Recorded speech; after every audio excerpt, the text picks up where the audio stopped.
Okay, Karen, you want to respond to what Raymond Vickery is saying. There are huge concerns, in fact, not just within the Indian immigrant community, but all immigrants in the United States right now. There's a huge concern. There are fears that this immigration hardline policy that Donald Trump 2.0 and his team will take now will see a deja vu of sorts from his previous presidency, which saw families being separated. Those were heartbreaking, overwhelming scenes at the border.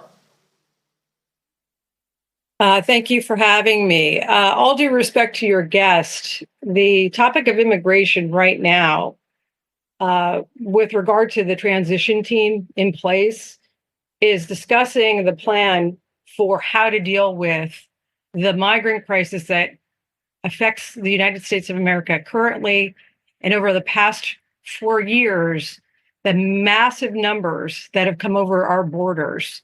700,000 of them have criminal backgrounds.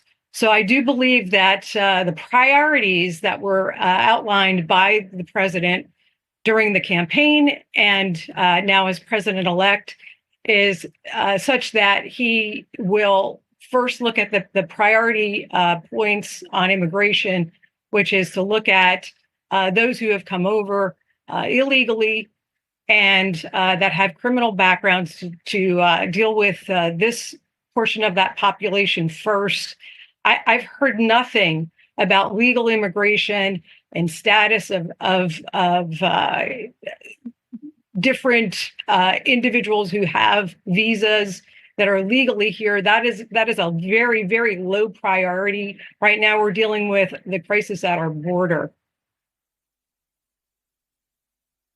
Okay, Karen, I absolutely understand what you're saying about illegal immigration, but I also want to ask you then about the concerns that Indian immigrants had in the previous Trump presidency, which was that of the H-1B visas and the H-4 visas of the spouses that were, delayed in getting their approvals, which was taken as, as something which was done to hint and indicate to the Indian immigrants that, you're not welcome here. There will be visa delays. There will be a lot of problem that you'll be facing. And first and foremost, Americans will be preferred over you when it comes to, employment.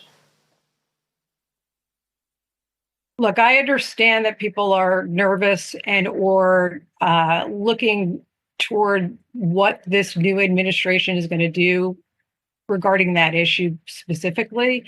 But I just would like to remind people that while this is the same president, it's a new administration. Every particular order of business will have to take place under this new regime, and everything will be looked at again through a different lens. This is not 4 years ago. It is not 8 years ago. It is 2024 going into 2025 with a new administration, with a new understanding of how to address this particular issue. It's not going to be the same.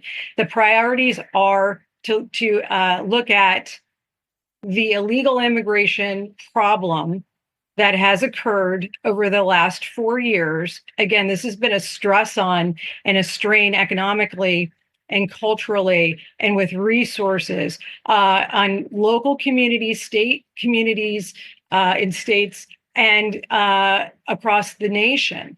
So those right now, the transition team is looking at what to do on day one, since the president has a mandate.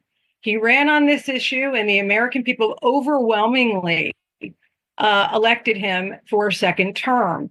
And so in the first 100 days, this will be addressed, and probably fairly quickly. Okay.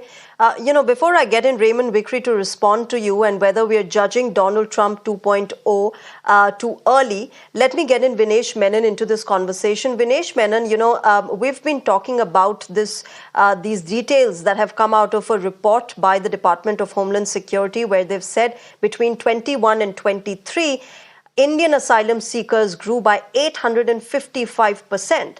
Now, that's a huge rise. And while it is concerning, it also stems from the fact that perhaps in the US, the asylum route is easier to take than other routes that it provides for immigrants to get into the United States. But as far as Indian immigrants are concerned, what do you think? Is that big American dream still alive, or are there still concerns within the community as regards to whether we should now be going to the US? Thank you. Thank you, Shreya. And I think I'm going to stick to, while I understand that your question is around the asylum seekers in the US, I think I'm going to stick to the world of education and students who go there because that is what I'm concerned with as an Sure. educationist. And I think there I'd like to present two or three factual pillars and then one area which is perhaps a little perceptional. Uh, Fact number one is yes, America is a very favorite destination of a lot of Indian students. I think they get better educational facilities, better stay facilities, they have better employment opportunities, and therefore, I think the number of students who are going to the American universities are definitely increasing at a double digit almost year on year. I think it's almost over 30%. But don't forget, it is the same Indian students who's also contributing to the American economy. I think nearly $40 billion has been contributed by them to the economy, and I think last year alone, close to about $8 billion has been, got it's got into the American economy thanks to the Indian students. I think the president elect knows that. Second, let's not forget, while Yeah. India is the fifth largest economy with 3.8 billion trillion dollars of GDP, it is still one sixth of that of the American economy, and therefore by default, you do see an opportunity out there, and therefore people do want to go there. Uh, Having said all this, and while I think Mr. Trump is Hmm. like any other leader trying to ensure that he plays a good president to a country, and obviously when you play a good president to a country, you have to take care of your country first. While he's doing that, I think he's also a Yes. diplomat. He understands the India-US relations. He understands that one of the key factors of his victory was thanks to about 2.5 million Indians across the United States, and I think he knows that. That's a data point which he's well aware of. Many of Trump's cabinet is perhaps going to be filled with Indo-Americans. I think there's a lot of Indo-American advisors who have been there with Trump during this entire campaign, and I think Donald Trump has been very vocal about things that he's going to change. He is after illegal immigration. He is after trying to correct education within the country. What I pick up again is that he is attempting to work on accreditation frameworks to try and make the education institutions far more productive. So these are two or three factual areas. A third factual area, of course, is the fact that India needs to beef up its own education system. The fact is, over the last 10 years, our population has gone up from 1.3 billion to 1.45 billion. And within the same period, we have been trying to work on areas. 300 new universities, 5,000 new Yeah. colleges, seven IIMs, seven IITs, and a slew of education institutions that's come up. We are attempting to try and create a scenario where our students see value in our own country than to go to America. So while that is happening on one side, I doubt if Mr. Trump is going to make a massive change overnight in this particular area. And therefore, the perception really that everything is going to come to a standstill, visas are going to get cancelled, perhaps not. Uh, but at the same time, should India be complacent? No, I think we need to figure out ways and means to beef up our own system. And the recent policy changes with the national education policy, etc., has started to make those changes. So to answer your question, I wouldn't be Yeah. overly Important. panicky at this point. I think we must wait for the administration to take charge and Yeah. put out the various regulatory framework. And my guess is that nothing will be done to dramatically affect the entire process. But yes, illegal immigration, I think that's a very valid point.